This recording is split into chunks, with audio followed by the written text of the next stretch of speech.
Alright, so this is another recently finished project right here. It is a Kenmore at a brand new house in my neighborhood.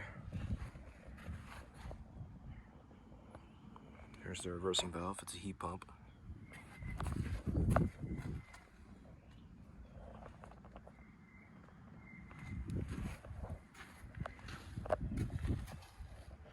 It is from 2024, 3.5 ton.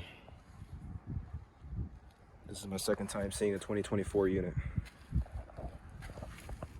So line set goes up here. Interesting looking disconnect.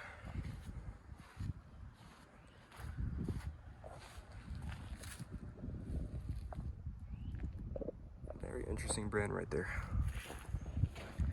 I didn't really think they still made these, to be honest with you, with that brand.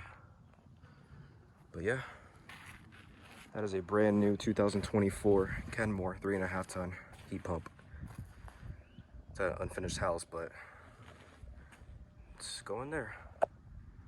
Anyways, hope you guys just enjoyed.